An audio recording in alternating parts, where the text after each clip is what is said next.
ரேவதி, நீ போய் ரெஸ்ட் எடுப்போ. ரோஹிணி, கூட்டிட்டு போ. சரிம்மா. வா ரேவதி.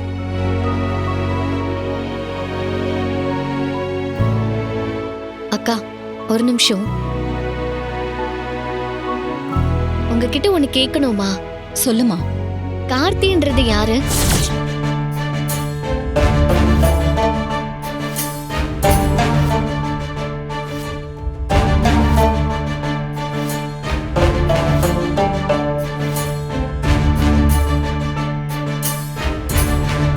ஏன் சைலண்ட் ஆயிட்டீங்க? கார்த்தின்றது யாரு? இப்ப எதுக்கு அது? அவன் யாரா இருந்தா உனக்கு என்ன? சொல்லுங்கம்மா, விஷயம் இருக்கு. கார்த்தின்றது யாரு? இது பாரு, அவனை பத்தி பேசுறது கூட வேஸ்ட். விடு. இல்லம்மா, அந்த கார்த்தியோட அம்மா சிலையை நீங்க தான் திறந்து வச்சிருக்கீங்க. அப்போ கார்த்தி உங்களுக்கு தெரியும் தானே? மாமா, ரேவதி சரியான கேள்வி கேட்டு அத்தைய செம்மையா லாக் பண்ணிட்டா. அத்தை என்ன சொல்றாங்கன்னு பாப்போம். அப்ப என்ன சின்ன மாப்பிள்ளை பத்தி நல்ல விதமா சொல்ல போற? இல்லாத பொருளெல்லாம் சொல்லி மாப்பிள்ளை மேல வெறுப்பு வர மேல தான் ஏதாவது சொல்லுவா. அந்த ஊர்ல அவரை காவல் தெய்வமா கொண்டாடுறாங்கம்மா. ஆனா நீங்க அவரை பத்தி தப்பு தப்பா சொல்றீங்க. இதுல எதை நம்பணும்னு எனக்கு ஒண்ணும் புரியல. ஏய், அதெல்லாம் அவன் போடுற வெளி வேஷம். அது அந்த ஊரு அப்பாவி ஜனங்க வேணா நம்பிக்கிட்டு இருப்பாங்க. அவன் வேற யாரும் இல்ல, என் அம்மாவை கொன்ன அந்த ராஜா சேதுபதியோட பேரன்.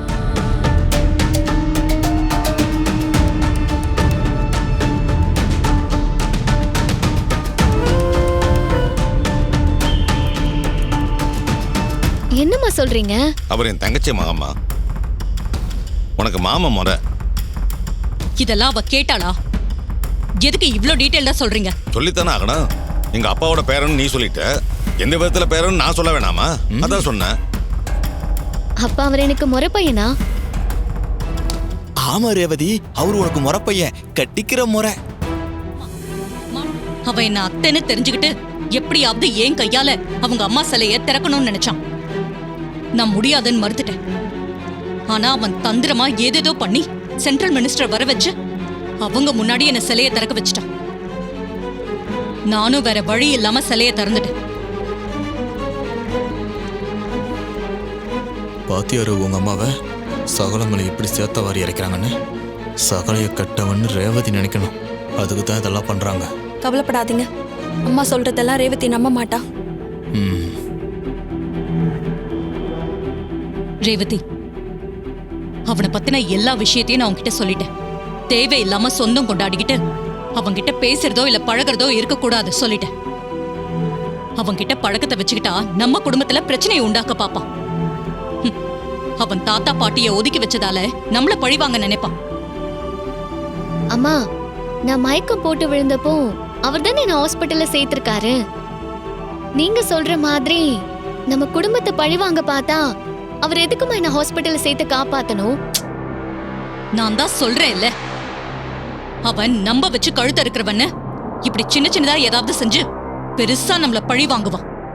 நாம தான் அதை புரிஞ்சு ஜாக்கிரதையா இருக்கணும். நீங்க கடைவீதிக்கு போய் ஒரு நல்ல பொக்கேவா வாங்கிட்டு வாங்க. பொக்கேவா? என்னத்த திடீர்னு பொக்கே வாங்கிட்டு சொல்றீங்க? நம்ம வீட்டுக்கு ஒரு கெஸ்ட் வர போறாங்க. அதுக்கு தான் நான் பொக்கே வாங்கிட்டு வர சொல்றேன். கெஸ்டா? உங்களுக்கு தெரிஞ்சவங்க தான். என்னோட தூரத்து உறவு சூரியகலா. சூரியகலாவா? அவ இப்ப வரப்போறா. அதுக்கு தான் பொக்கே வாங்கிட்டு வர சொன்னேன். ஏற்கனவே சந்திரகலான்னு ஒருத்தவங்க இருந்து சாவடிக்கிறாங்க. இப்ப சூரியகலான்னு இன்னொருத்தவங்க வராங்களா? இவங்க வந்து என்ன பண்ண போறாங்கன்னு தெரியலையே. ஈஸ்வரி சொன்னதை ரேவதி நம்பின மாதிரி தெரியல. ஏன்னா பக்கத்து ஊர்ல எல்லாம் அவங்கள பத்தி ரொம்ப நல்ல விதமா சொல்லியிருக்காங்க. அப்படி இருக்கிறப்போ ஈஸ்வரி சொன்னதை ரேவதி எப்படி முழுசா நம்புவா? அவங்க என்னமோ பண்ணிட்டு போட்டு விடுங்க மாமா. அப்புறம் மாப்பிள, ஈஸ்வரியோட தூரத்து சொந்தம் யாரோ, அவ பேர் என்னம்மா? சூரியகலா. சூரியகலான்னு ஊத்தி வராளாம். சந்திரகலான்னு ஊத்தி இந்த வீட்டை விட்டு போனா சூரியகலான்னு ஊத்தி இந்த வீட்டுக்கு வரா. இந்த கலாங்கிற பேருக்கும் இந்த வீட்டுக்கும் ஏதாவது சம்மந்தம் இருக்கும் போல. சின்னத்தை திருப்பதிக்கு தான் போயிருக்காங்களா மாமா? அப்படிதான் ஈஸ்வரி சொல்றா. ஆனா அவ சொல்றதை ஏத்துக்கிற மாதிரி இல்ல. ரேவதி குணமானா சந்திரகலா நடந்தே திருப்பதிக்கு வரதா வேண்டிக்கிட்டதா சொல்றா. இதெல்லாம் நம்புற மாதிரியா இருக்கு? நிச்சயமா அவங்க போனதுக்கு வேற எதனா காரணம் இருக்கும் மாமா. அவங்க காரணம் இல்லாம எங்கேயும் போக மாட்டாங்க. கரெக்ட் மாப்பிள்ள. இதுல ஏதோ உள்குத்து இருக்கு. அது வெளியே தெரியக்கூடாதுங்கிறதுக்காக தான் ரேவதிக்காக வேண்டிக்கிட்டா நடந்தே திருப்பதிக்கு போறா, அது எதுன்னு போய் சொல்லிட்டு இருக்கா. சரிங்க மாமா, அங்கே எதுவும் பிரச்சனைனா எனக்கு ஃபோன் பண்ணி சொல்லுங்க, நான் பார்த்துக்கிறேன். சரி மாப்பிள்ள, நீங்க தனியா இருக்கீங்க, உடம்பு ஜாக்கிரதையா பார்த்துக்கங்க. சரிங்க மாமா.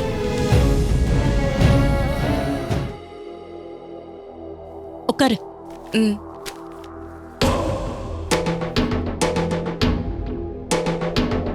மீனாட்சிமா, அம்மா. காஃபி கொண்டு வாங்க. சரிங்கம்மா. ஆ, எல்லாரையும் உனக்கு அறிமுகப்படுத்தி வைக்கிறேன். ம். இவர்தான் என் ஹஸ்பண்ட். Hi uncle. இவ என் மூத்த பொண்ணு, பேரு ரோஹிணி. ஹாய். ஹாய். இவர் என் மருமக, பேரு மயில்வாகனம். ஹாய். ரோஹிணியோட ஹஸ்பண்ட். இது என் சின்ன பொண்ணு, பேரு ஸ்வாதி. காலேஜ்ல படிச்சுக்கிட்டு இருக்கா. ஹாய். ஹாய். இவ என் 2வது பொண்ணு ரேவதி. காலேஜ் படிப்பை முடிச்சிருக்கா. ஹலோ ரேவதி. ஹாய். படிப்பு முடிச்சுட்டு எங்கேயாவது வேலைக்கு போறியா? இல்ல, வேலைக்கு ட்ரை பண்ணிட்டு இருக்கேன். இன்னும் எங்கேயும் போகல. ரொம்ப அழகா இருக்க. ரேவதி, இது உனக்கு என்னுடைய சின்ன gift. வாங்கிக்கோ. எதுக்கு இதெல்லாம்? தயங்காத. ஒரு ஃபோன் வாங்கின. இந்த வீட்ல யாராவது ஒருத்தருக்கு gift கொடுக்கணும்னு நினைச்சேன். உன்னை பார்த்த உடனே உனக்கு தான் இது கொடுக்கணும்னு தோணுச்சு. வந்து வாங்கிக்கோ. ரேவதி, ஆசையா கொடுக்கறாங்கல்ல, வாங்கிக்கோ. இந்தா. தேங்க்யூ. நீங்களும் டிவோர்ஸை விரும்புறீங்களா? எனக்கு இதுல சம்மதம் தான். நீங்களும் உங்க ஒய்ஃபுக்கு டிவோர்ஸ் நோட்டீஸ் அனுப்பியிருக்கீங்க. அப்ப உங்களுக்கு இதுல சம்மதம் தானே? சம்மதம் தான் சார். ஒரு 6 மாசம் சேர்ந்து வாழ்ற சூழ்நிலை வந்தா உங்க முடிவுல ஒரு மாற்றம் வரலாம்னு நினைக்கிறேன்.